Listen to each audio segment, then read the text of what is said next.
Vamos a estar traduciendo acá atrás. Jay no habla español, entonces voy a tratar de llevar la conversación con mi medianón inglés. Espero que me tengan un poco de paciencia.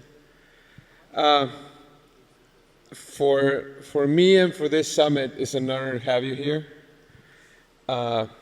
This is of all the talks this morning, they asked me which are the one that you're looking forward to, and we have plenty of people coming that have amazing careers, but this talk is special for me. I want to say these guys saved my life when I was a teenager, and I'm very emotional about the whole way leading up to this, and having you here for me is an honor. Following your career has been amazing, and welcome to Mexico, Jay. Thank you. Thank you, Hector. And of course, I feel the same way.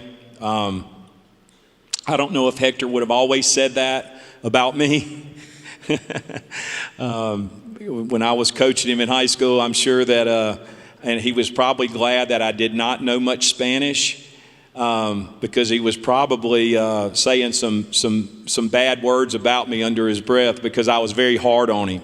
But I had the honor of coaching Hector. He went to high school, of course, at that time in my career, in 1994, but really knew him since about 92, 93 school year. And Hector, like I said, attended high school in the United States, and the school that he attended, which was an all-boys school, located in Bay St. Louis, Mississippi, a school called St. Stanislaus, very prestigious school, by the way. Hector came there, and we of course had a lot of Latin American students. I got to know many, and I've said this for many years. I've really never encountered, and I'm certain that there are, but I've never really encountered on a personal level anyone from Mexico that wasn't just a super person.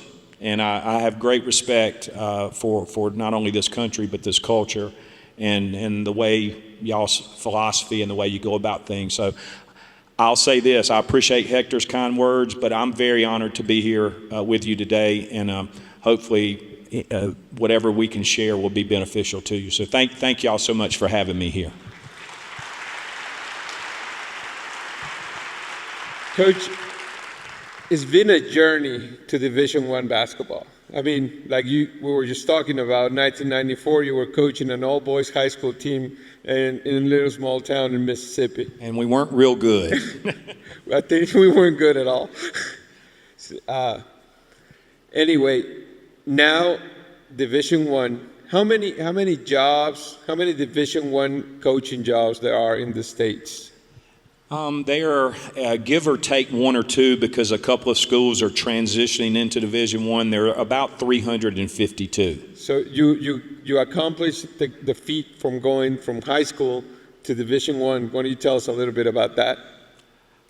Well, for those of you that may or may not know, as Hector said, in basketball in the United States at the collegiate level is organized into 4 divisions. You have the NCAA, National Collegiate Athletic Association, which governs most of sports at the collegiate level, and there are 3 divisions within the NCAA. You have a Division I, of course, which is your highest division, Division II, and Division III, and of course the level of play is commiserate with the numbers, with 1 being the highest. And then there's also another organization called the NAIA, National Association of Intercollegiate Athletics, which is pretty much comparable as far as the level of play in basketball to Division II. And it's usually comprised of a lot of smaller schools. My son, of course, you know my son well, Luke, he played at one of those NAIA schools, Loyola University of New Orleans. So I was state champion Mississippi at high school level, then junior college national champion, and then on. Yeah. Tell us a little bit that story coming up all the way from high school to college. Yeah, I have a very non-traditional route, is what Hector is saying. I have a non-traditional route to Division I. Most Division I coaches played at the Division I level, and then as soon as they were finished with their eligibility at Division I, they generally would stay on in that program as a graduate assistant coach and get their master's degrees and so forth. All I ever wanted to do, I grew up the son of a coach. I grew up the son of a high school coach, and I saw the incredible impact that my father had on the young men that he coached. And so I have to give my father a lot of credit. He's still living. He's 87 years old, still very active. But he influenced my career, my philosophy of coaching a lot. And that is basically this, that there's a lot more to coaching than the X's and the O's, and meaning the tactics. Also, that I wanted to be the type of coach that I would want my own son to play for. And as Hector mentioned earlier, his of course feelings, and he's given me way too much credit, but I certainly feel the same way about him. I feel like, or I coached like, I wanted to coach like that my player was just like my son. And whether they were a very good player, a very poor player, I've tried to live that out on a daily basis. But back on my journey, I didn't have, when I graduated, well, let me just tell you this.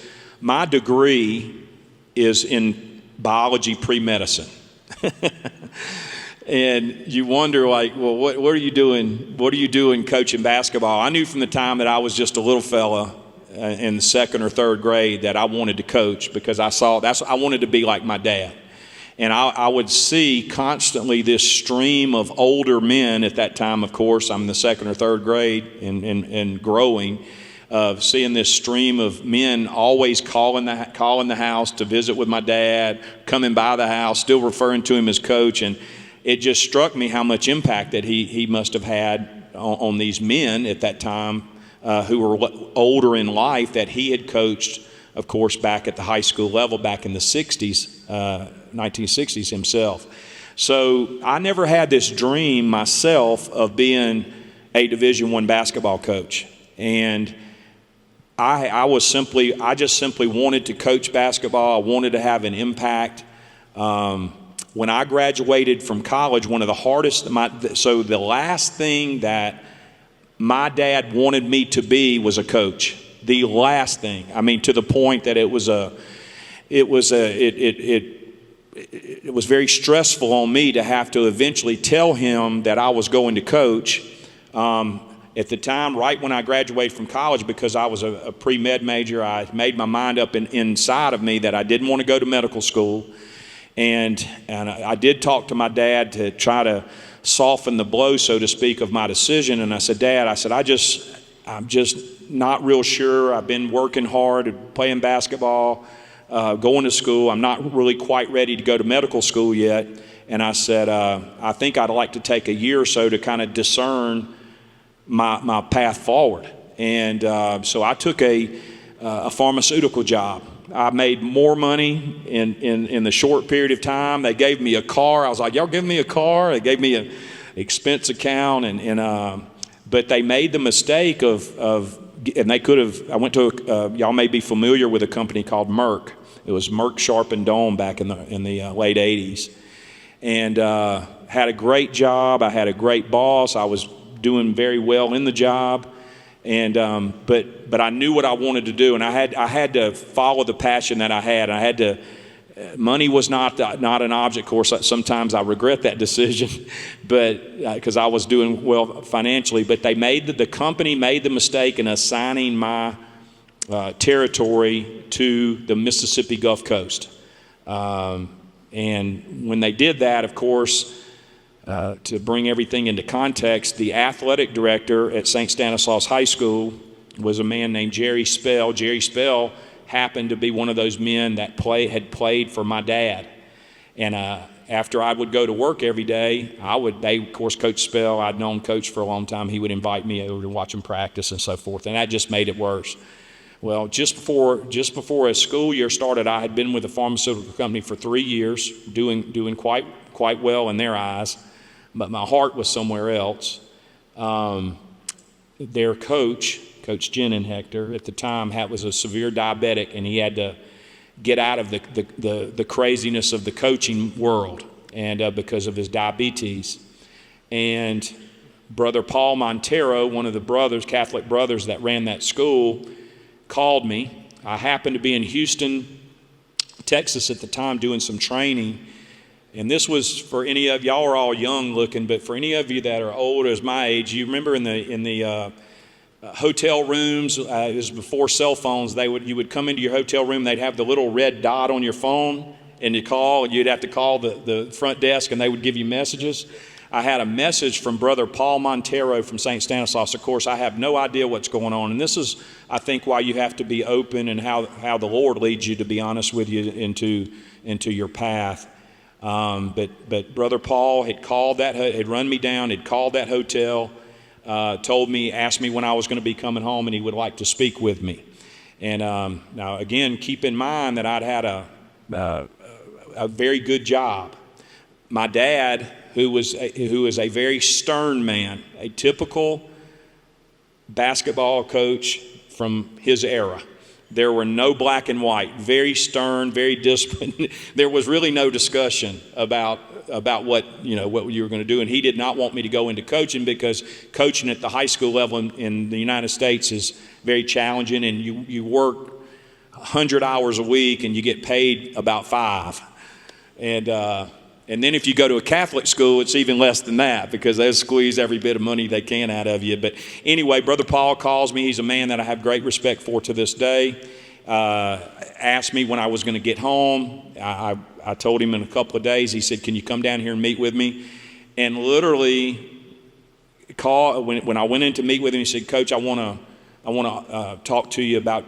I've gotten to know you. I want to talk to you about starting a coaching career and coming to work at St. Stanislaus. Of course, we have an opening."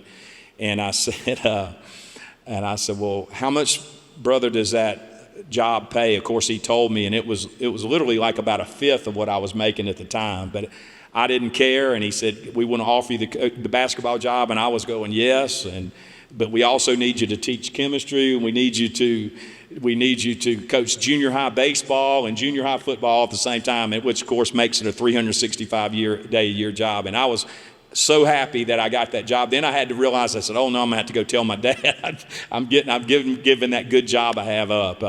But I didn't have. My point is, I didn't have this dream that I had to coach Division I basketball. I took a different path. I just wanted to work with young men, be a positive impact on their lives, help them to be successful later on in life.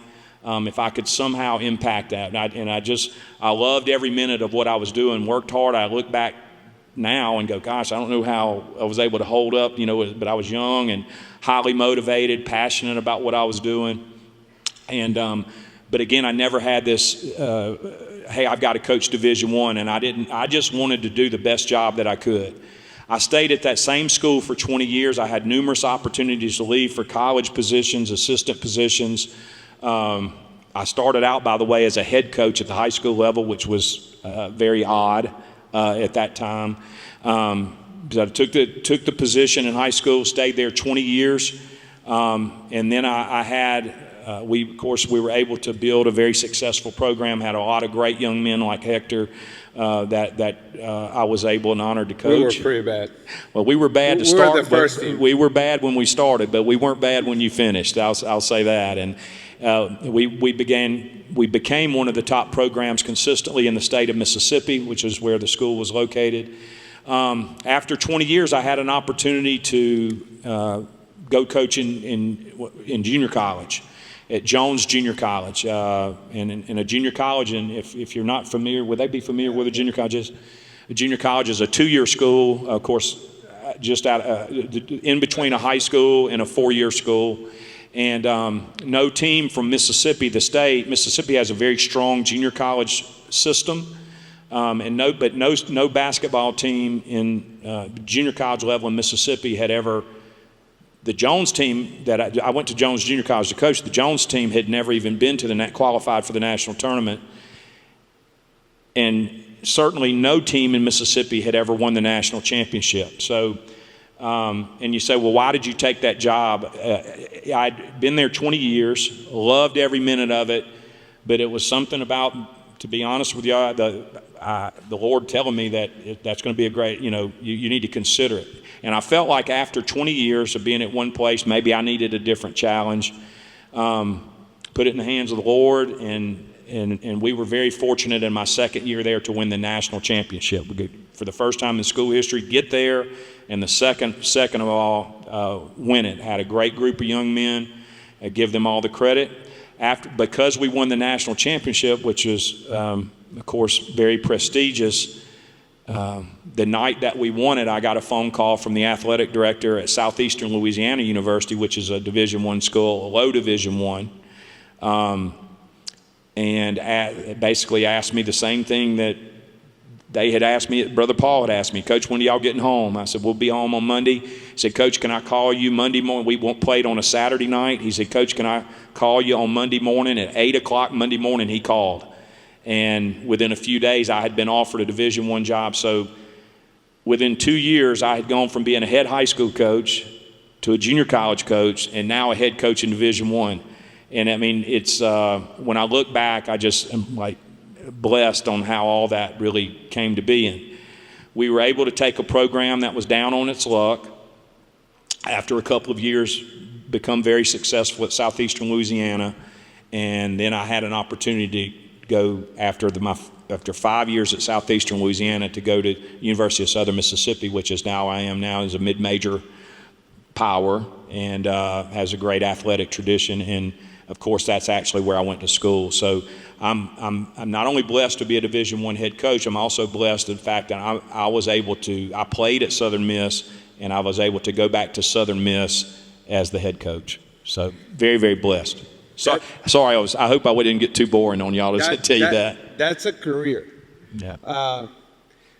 You're so kind, and you left some things out, but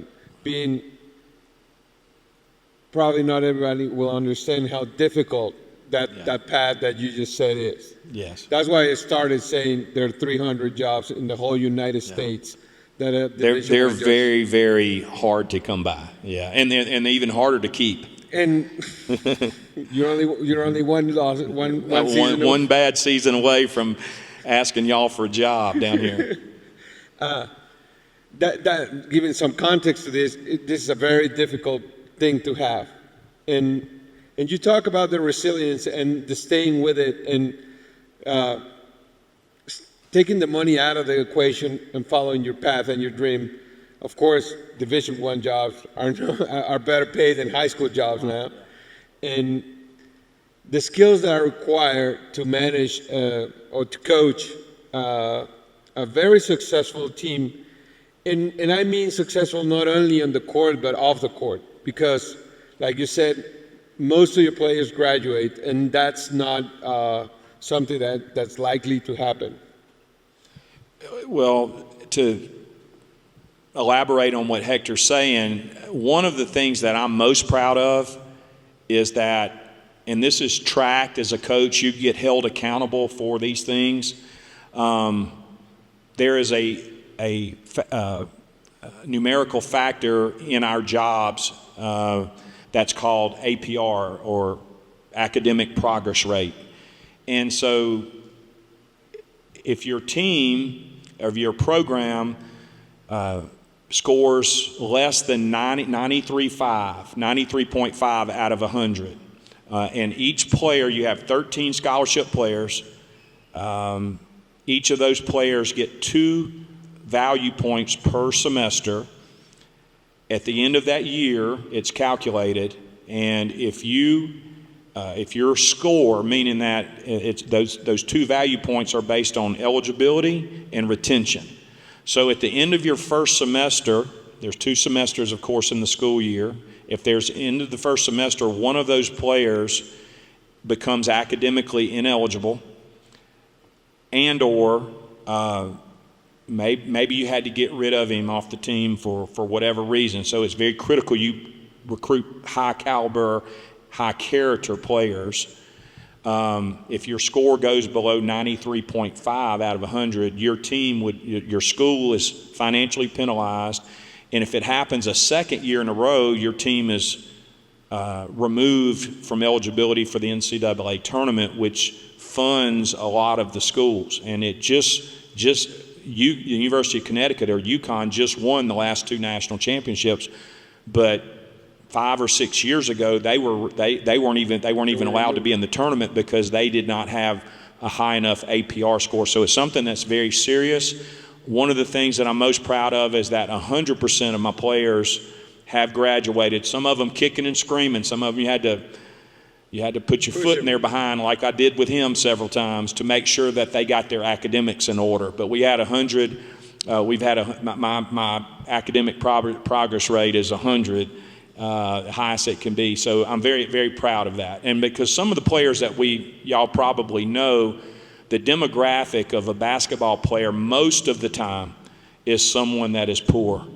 Not all the time, but most of the time they come from very humble means at home. You know, they don't have a lot of resources, and they're a lot of times are the first player maybe in their family or even extended family that has graduated. So I'm very, very proud of that. Hundreds of players during these years, kind of mixing things up. What are the characteristics of a leader? Because we find similarities between teams, sport teams, and teams in enterprise and jobs. What do you think are the key success that leaders? Sorry, my English. The 6 characters, the characteristics of the leaders. I made myself some notes prior to coming here, and I was kind of joking with Ernesto, and I had lunch with him earlier, and that I'm used to talking to basketball coaches, you know, or I'm used to talking to our fans, you know, our booster clubs and people that that donate money to the basketball program at Southern Miss. But within the last couple of years, of course, Hector, you've been with me one time. I've been asked to begin to speak to businesses, and what I found was that the characteristics that y'all have that make you successful as an individual or a leader or makes your company successful are exactly the same characteristics and traits that make a good basketball team.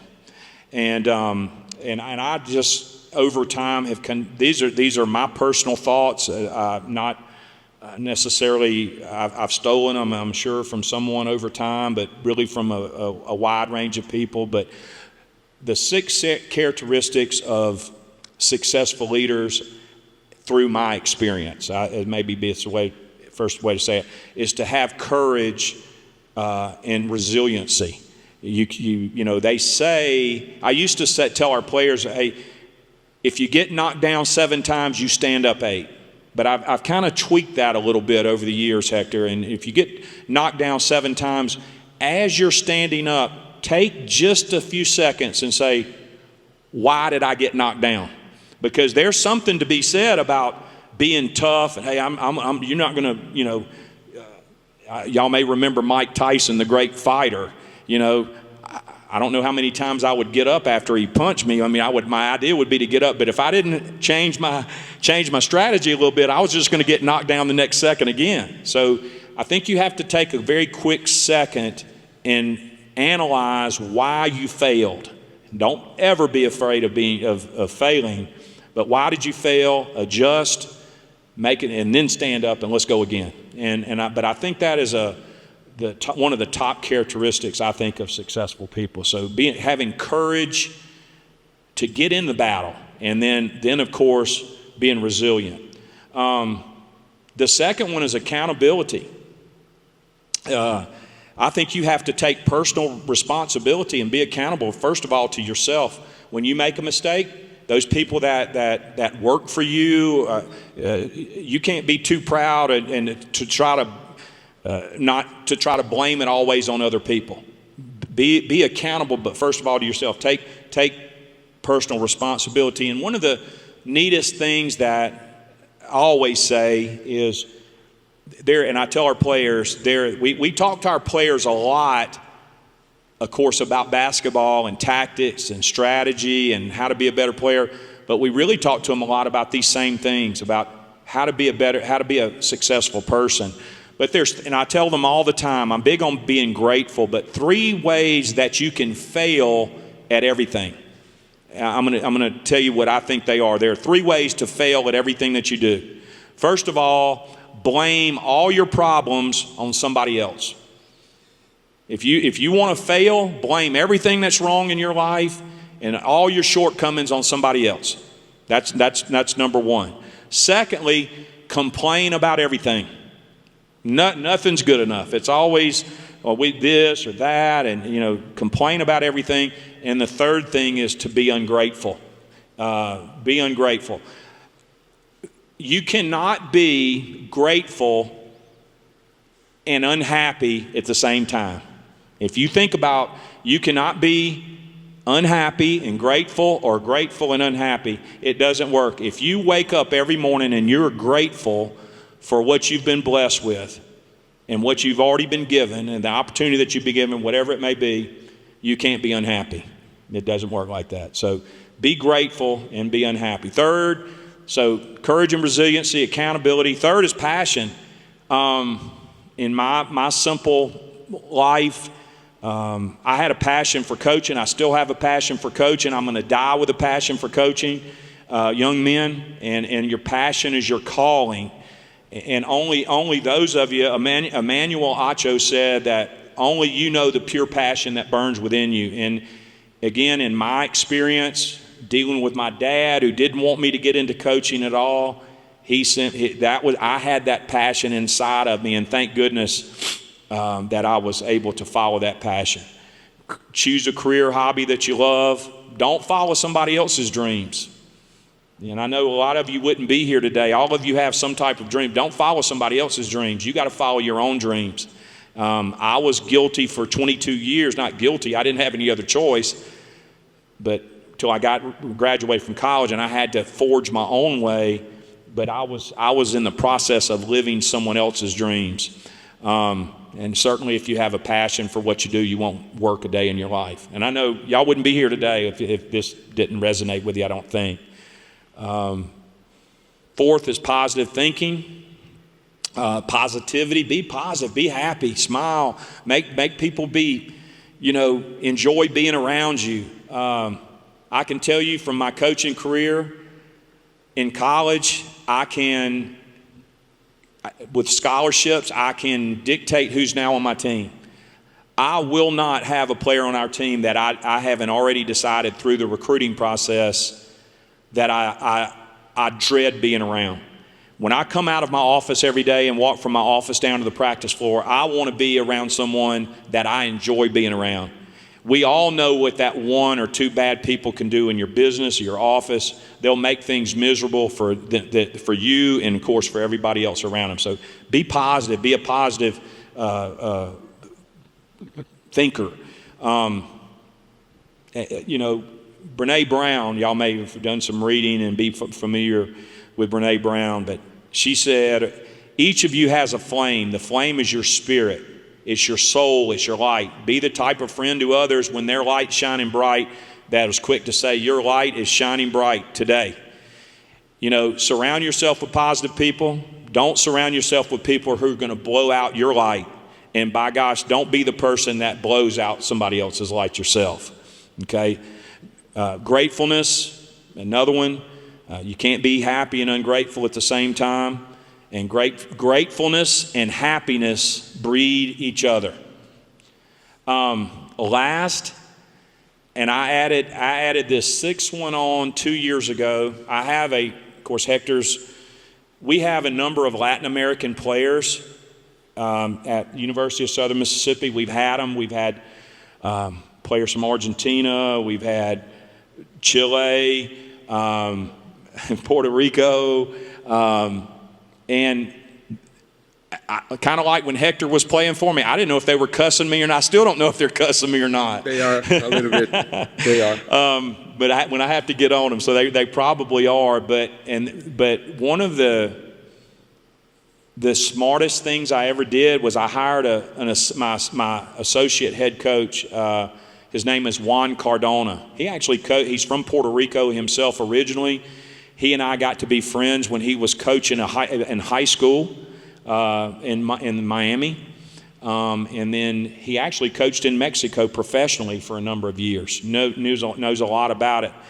He's been in and out of the hospital, Hector, the last week or so, and hasn't. That's why he wasn't able. He actually was planning on coming, and but he brought that culture that I told you that y'all possess that I admire. He brought that family strength to our program, and we immediately called it La Familia. La Familia, and if you look at a lot of Southern Miss. If you Google Southern Miss basketball or go to our Twitter page or our social media accounts, you will always see hashtags reference to La Familia. And our fan base has adopted La Familia because it's the attitude, it's the way that we go about things. And of course, for someone that's in business or beginning a business or whatever it may be, it's that family atmosphere. Hey, there's strength in that family, and of course that's something that I've added to. I think characteristics. So you've got to have that La Familia, and whether you're unrelated to the person next to you, everybody feels like they're part of the same family and they're pulling in the same direction. So that's something that I've added to. But those are just 6 short characteristics and thoughts that I personally have. That I've developed over time and from good experience and bad that I think are important for leaders and for business owners and so forth to have. That's amazing, Coach. Sorry if I got too long-winded. Thank you very much. I just realized it's been 30 years, 1994. Yep. We aged. Sometimes health shows us the ugly face. Yeah. You recently had a thing. How did that health scare? Yes. How did that impact the way you think now about a lot of things? What Hector's referring to, of course, he's being very diplomatic and calling a health scare. And I'm in a very stressful job. Really no respite. You can't get away from it.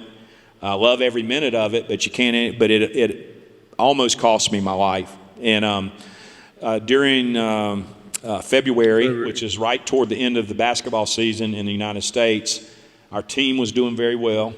We were actually really, really hot, which you wanted to be at that time of year before you got into tournament play. And I had gone, ironically, I'd never had I don't even have a primary care doctor. Really never had any type of health issue. Went to exercise early one morning before the workday started at the university. They have a health center there and teach all kind of health classes. And I went to a class that some of you may, if you exercise, called F45. It's something that they have really all over the world. But I'll go to the F45 class, worked out good. I have a 16-month-old grandson, and I FaceTime him every single morning. That's my first and only grandchild. I got home, I FaceTimed him. We talked a little bit, I guess you could say. He doesn't talk very well, but we talked a little bit. And literally within about a couple of minutes, I just kind of felt like I was having some gas or something in my chest. And the problem was it wasn't going away. And and then my pride got in the way, and thank goodness my wife was there. And I got real sick on my stomach, started getting the telltale symptoms of a heart attack. Very, very cold sweat, sick on my stomach, hurting throughout my chest, radiating down both arms. My jaw started hurting real bad, and still kind of in denial that I was having a heart attack. Well, my wife came into the bathroom and saw me, of course, laying down on the floor. I'd been sick on my stomach, and she said, We need to call an ambulance. Well, where I live to the back of a neighborhood, and the first thing that I thought, instead of, yes, you're right, it was, oh man, I don't want that ambulance coming through the neighborhood, and all these ladies are going to be looking outside their door and go, what's going on down there, and I'm in this gurney getting pulled out, then it's all over the media, and something, of course that happened anyway, but so I refused for her to call, and I just, hey, I'm going to be okay, baby, I'm going to be fine. I said, let me just lay down for a minute. Had I laid down about 5 more minutes, I wouldn't be here today. And so finally, it was beginning to hurt so bad. My wife said, let me drive you to the hospital. Well, I don't live but a few miles from the hospital, but there are a lot of red lights in between. Now, I'm not one to curse, as Hector tell you, unless I got excited, and I'm not saying it's right then, but so my wife's driving, we're going to the hospital, to the emergency room, and we're hitting every red light, like literally every red light. And if you knew her, she's going to be by the book, and I said some stuff I shouldn't say, and I said, but without me using that bad language, I said, I'm going to die, on the way to the hospital. Well, I got to the hospital. Again, my pride got in my way a little bit. I told her, I said, you just drop me off. I'm walking in. And so I walked into the emergency room and realizing that these delays about cost me my life. As we went in there, not that I'm any kind of public figure, okay, but in a town like Hattiesburg, we only have about 100,000 people. Everything revolves around the athletic program. You are a local celebrity. No, and so as I went in, some different either patients or some nurses, and we had a huge game the following night. Coach, I'm gonna be there tomorrow night, and I'm doing everything I can to kind of keep myself together and say, oh, thank you very much. But I was really, really hurting, and even the emergency room doctor came out as I was sitting now in a wheelchair. And y'all know when you go to the doctor, this drives me crazy. I'm suffering. Of course, I didn't realize this till afterward. I'm suffering a heart attack. I've got all this conversation going on. I'm trying to hold myself together, keep my poise and composure.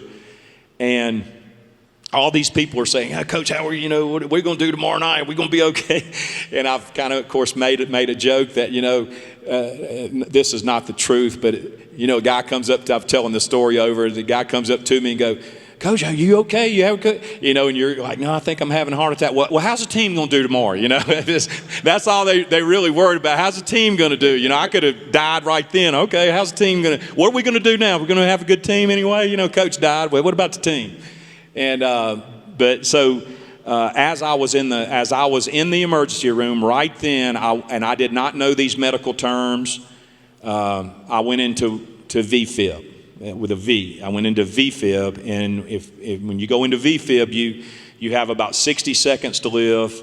And my wife, who had made it inside by that time, said we were talking, of course, praying, and she said that my head just fell over, and I turned gray, the color gray.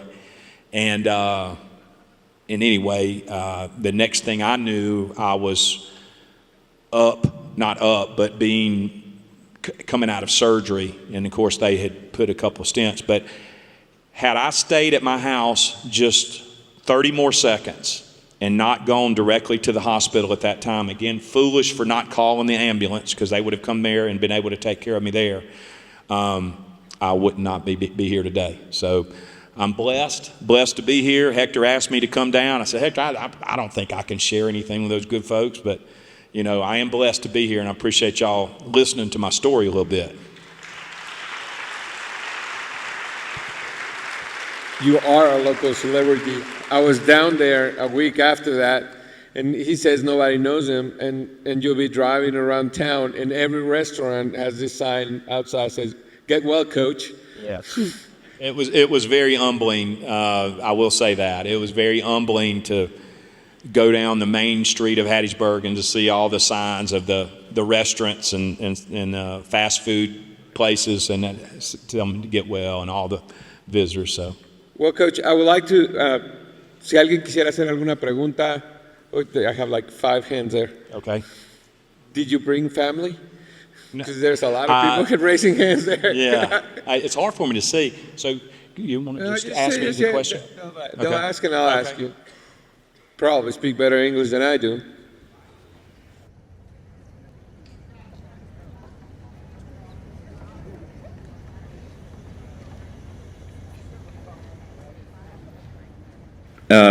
Thank you very much for your talk. It has been really interesting for me personally because I've been playing basketball in the youth professional league in Germany until I was 18 years old. Do you have any eligibility left? How old are you?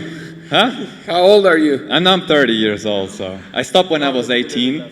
Took a decision not to continue on a professional level, but I've had some tough coaches on the way.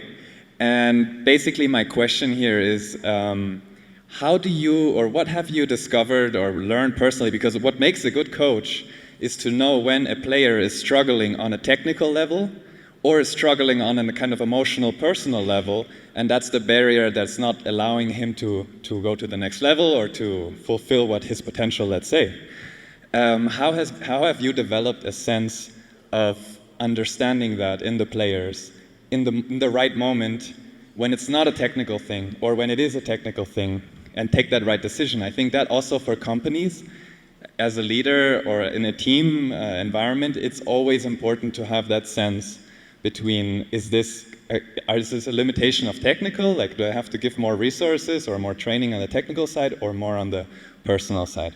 You're making a very, very good point, and I don't in any way act like I'm the expert of all experts. I'm speaking a lot out of just my experience, but I think that is what coaching is. That's what teaching is what, and I think that if you're rooted, if my or a coach, his thought is I've just got to do everything and get to the next level. We got to win. It's win at all costs, and it doesn't matter about the young man, or it could be the young lady if I was coaching the ladies. And I think that's where it has to start. If you truly care about that individual, you're going to have a little quicker sense because we constantly, I make our players come to my office every day. Just come by and say, hey. The real purpose of that is not just to say, hey, how are you doing? It is. And most of the time, 90% of the time, everything's good. But it's that 10% of the time where they may go, and this happened just a few weeks ago, they go and close my door and say, Coach, I need to talk to you. And it's unbelievable how we can get caught up as coaches in our own personal, selfish world when we need to be more focused on our players or the people that we're teaching. Of course, in y'all's situation, the people that work for you, and here's what I know. You can coach a young man in the United States and in Mexico as hard as you want to. I couldn't have been any more hard as a person on him. Could not have been harder. He didn't understand it at the time, but he did know this. First of all, he played his tail off every day. One of the most passionate, hardest not one of the best players I've ever coached, but he was one of the hardest playing. And to this day, that same school, those people that followed his and our team's career back from the 90s still remember him to this day. And the very first thing they say is how hard he played. But here's the point. You can coach him as hard as you want to as long as he knows that you care about him.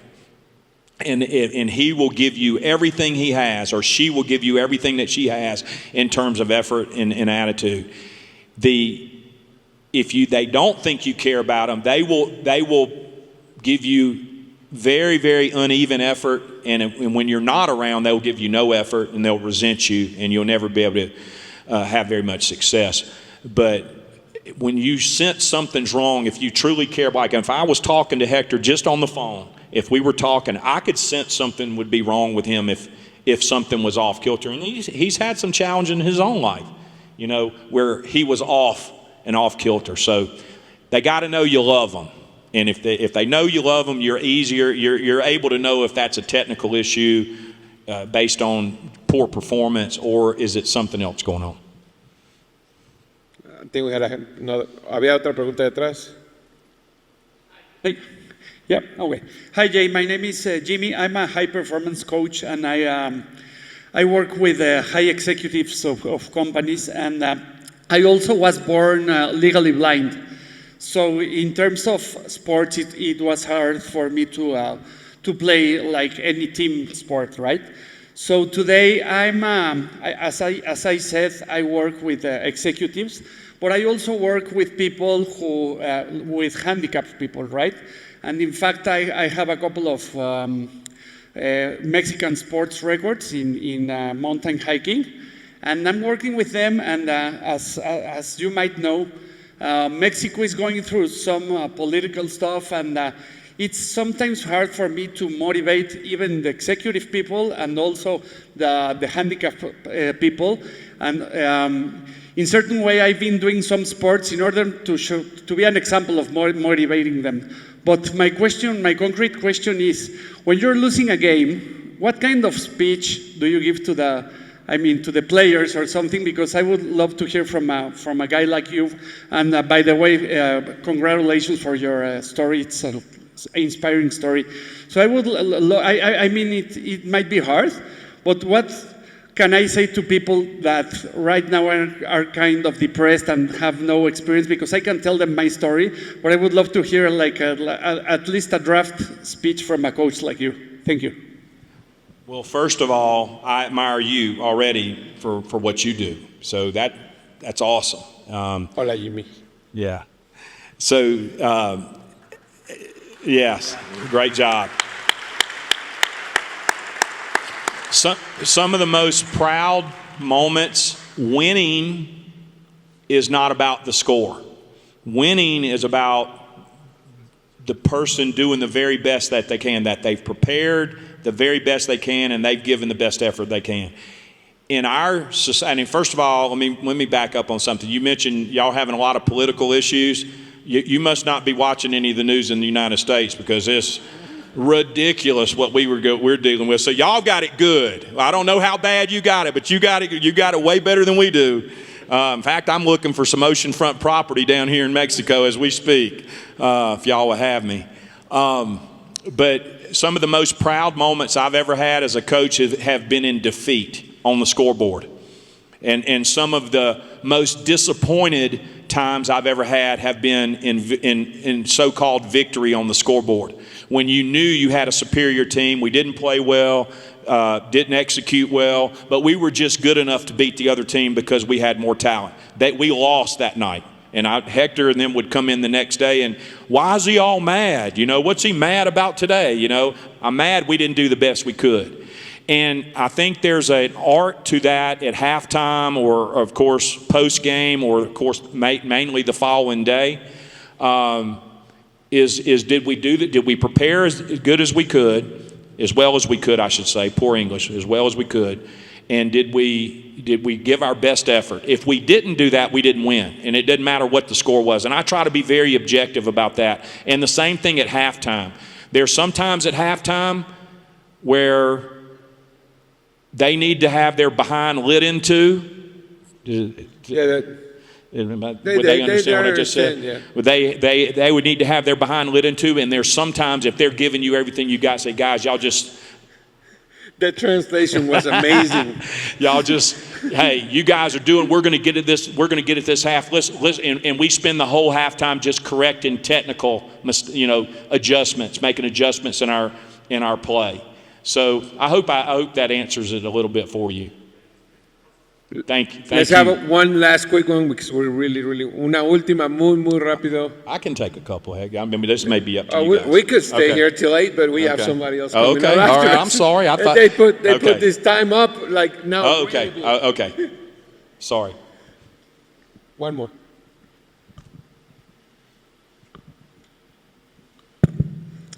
Well, hi Jay, hi Hector. Thank you very much for your conversation. It was really interesting because, Jay, you were mentioning before, like, what do I have to share with these people here? And I think you have a lot to share, because you said it in your conversation that it is resembled to have a team of basketball in having a team in your business, right? So my question goes, because sometimes when you are trying to make this leadership team around you, sometimes you get people with different leadership skills and leadership styles. And sometimes they are harsh. But when you get them, you don't really know those leadership styles, but when you notice them, how do you change them or how you switch them? I used to be an Olympic gymnastics when I was young. I never arrived to the Olympics because a teacher, which was a woman teacher to me, she told me I was useless in gymnastics and she made me quit. Or I quit because I felt useless in gymnastics, right? I was 6 years there, and there it made me see the importance that to my team, I don't want to tell them that they are useless, because of course that does not motivate. It happened to me, I quit. However, sometimes when you need to, I don't want to say like fix a mistake, but touch an area of opportunity, of improvement, how do you do that? How do you inspire them to change or show them a different style? I don't know if it makes sense. No, it makes great sense.